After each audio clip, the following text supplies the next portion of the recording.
بسم اللہ الرحمن الرحیم الصلاۃ والسلام علیک یا رسول اللہ صلی اللہ علیہ وآلہ وسلم۔ جو نمازیں نہیں پڑھتا، جو اللہ کی عبادت نہیں کرتا، اس کو قرضہ بھی مت دو، قرض بھی مت دو۔ کہا کیوں؟ قرض سے اس کا کیا تعلق؟ کہا جو اللہ کا قرض نہیں ادا کر رہا وہ تمہارا کیا ادا کر؟ قرض نہیں بلکہ اللہ کا فرض ہے، جو اللہ کا فرض نہیں ادا کر پا رہا ہو جبکہ وہ اس کا خالق ہے۔ تمہارے سے کیا تعلق ہے انسانوں کا؟ زیادہ سے زیادہ چند دنوں تک دوستی ہو سکتی ہے، یا رشتے بھی ہیں تو سانس تک، اس کے بعد کہاں تعلق ہے تمہارے؟ قیامت کے دن تو ماں بیٹے کو نہیں پہچانتی، بیٹا باپ کو نہیں پہچانتا، لیکن بندے اور خالق کا رشتہ تو ہمیشہ سے ہے اور ہمیشہ رہنے والا ہے۔ تم جب نہیں پیدا ہوئے تھے تب بھی تمہارا خالق اللہ ہی ہے، یعنی تمہیں نطفے سے لے کر کے یہاں تک لایا، یہاں بھی تمہارا خالق وہی ہے۔ قیامت کے دن جب وہ تمہیں دوبارہ اٹھائے گا تب بھی وہ تمہارا خالق ہے۔ خالق کا بندے سے رشتہ کبھی ختم نہیں ہوا، تو جو بندہ اپنے خالق کے ساتھ مکمل نہیں ہو سکا تو پھر وہ دوسرے کے ساتھ کیسے ہو سکتا ہے؟ دوسرے کے ساتھ اس کے کیا سلوک ہو سکتے ہیں؟ اسی لیے قرآن میں اللہ فرما رہا ہے، کیا تم یہ سوچ کر کے بیٹھے ہو کہ ہم نے تمہیں خالی پیدا کیا ہے اور کیا تم نہیں لوٹائے جاؤ گے؟ ہماری طرف لائے جاؤ گے، ہر ایک لوٹائے جائے، ہر ایک۔ ابھی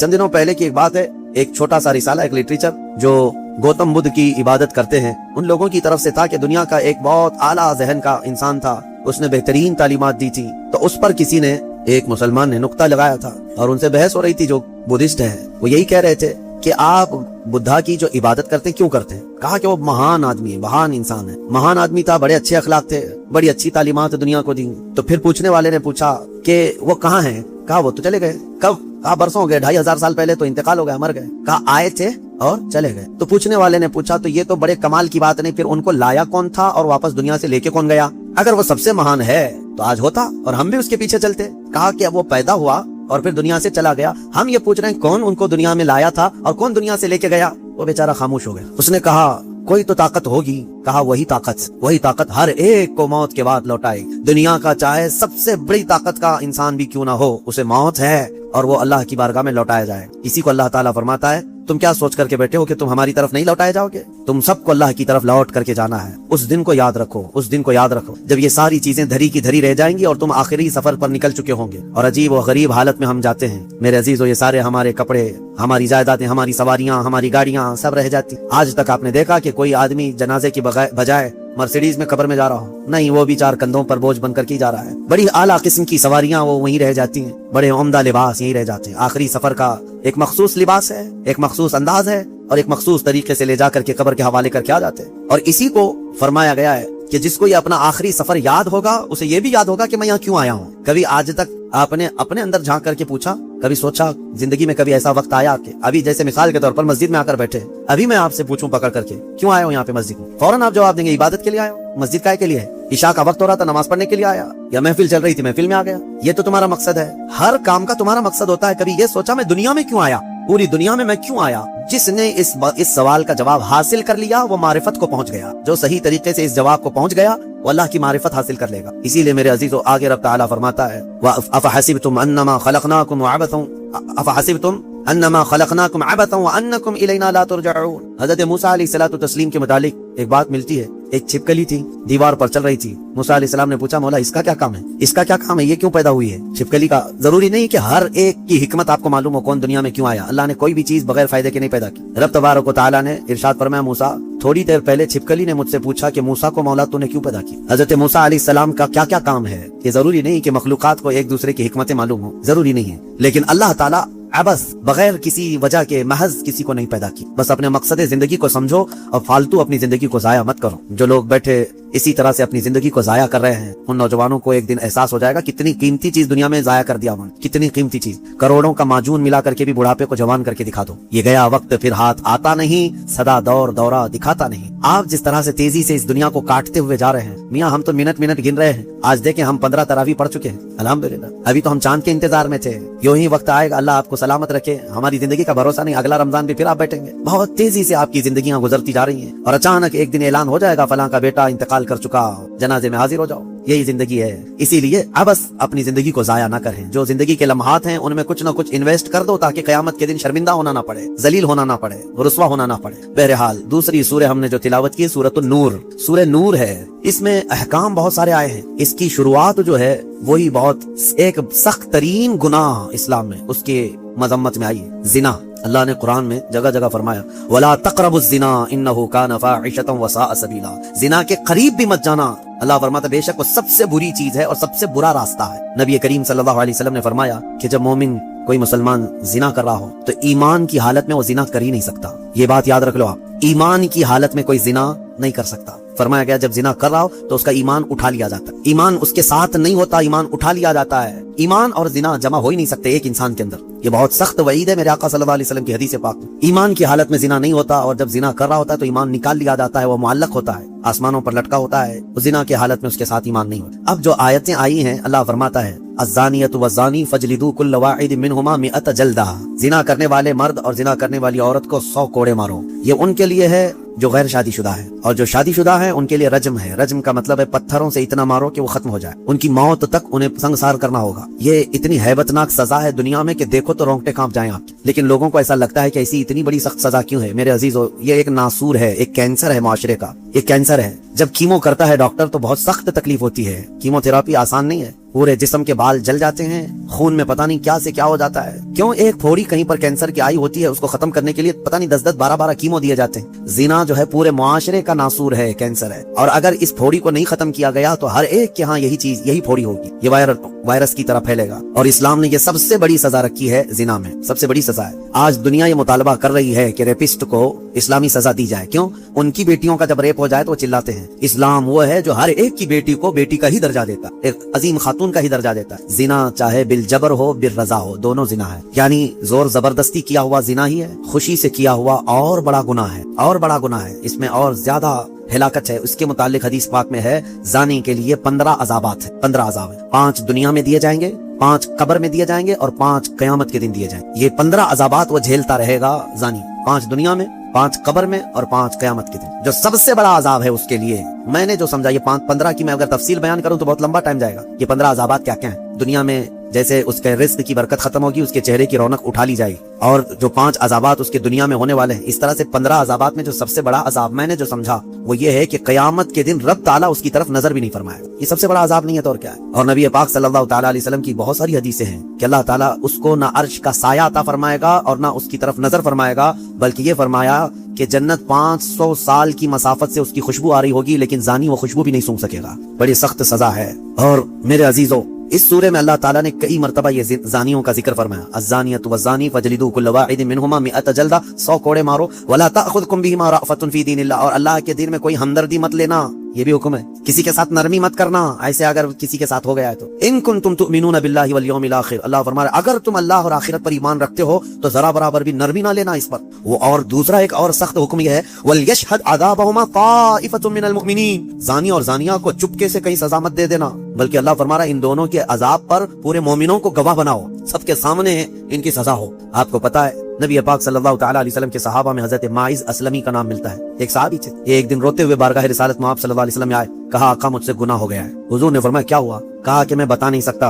حضور نے پھر پوچھا بتاؤ تو صحیح کیا ہوا ہے؟ کہا بولتا ہوں تو منہ کو کلیجہ آ جاتا ہے. کلیجہ منہ کو آ جائے اس طرح کی چیزیں میں نہیں کہہ سکتا. حضور نے فرمایا بتاؤ ماعز تمہارے لیے ہم ذریعے حل تلاش کر کے بتا دیں. انہوں نے کہا یا رسول اللہ مجھ سے زنا ہو گیا. اتنا کہنا تھا نبی پاک صلی اللہ علیہ وسلم نے اپنا چہرہ پھیر لیا. صحابی ہیں حضور کے. خطا ہو گئی میرے آقا لیکن آیا ہوں آپ کے دربار میں. جب حضور نے اپنا چہرہ پھیر لیا اب بچا کیا تھا؟ اب وہ رونے گڑ گڑانے لگے، قدموں میں گر گئے. اتنا روتے رہے، اتنا روتے رہے. اسی کو شاید امام اہل سنت فاضل بریلوی نے ترجمانی میں اشعار میں یوں کہا ہے یا رسول اللہ تجھ سے جو منہ چھپاؤں تو کروں کس کے سامنے. کیا اور کسی سے توقع نظر کی ہے؟ بد ہیں تو آپ کے، بھلے ہیں تو آپ کے، ٹکڑوں پہ یہیں کے پلے ہیں، رخ کدھر کریں؟ نبی پاک صلی اللہ تعالیٰ علیہ وسلم نے پھر ان کو اٹھایا اور پوچھا بتاؤ ہوش میں ہو، ہوش و حواس میں کہہ رہے ہو؟ حضور نے جب پوچھا کہا ہاں میں ہوش و حواس میں کہہ رہا ہوں. کہا تمہیں کوئی بیماری، کوئی غشی، کوئی نشہ تو نہیں؟ کہا نہیں میں ہوش و حواس میں کہہ رہا ہوں. 3 مرتبہ جب پوچھا تو انہوں نے اقرار کیا. صحابہ سے میرے آقا نے فرمایا دیکھو ماعز اقراری مجرم ہے، اسلام میں سزا ہے، یہ شادی شدہ ہے، لے جاؤ اس کو سنسار کر دو، سنسار کرو. خود میرے آقا صلی اللہ علیہ وسلم سزا میں تو نہیں گئے، صحابہ کے حوالے کر دیا. اب وہ مدینے میں ایک پہاڑی ہے جبل انم،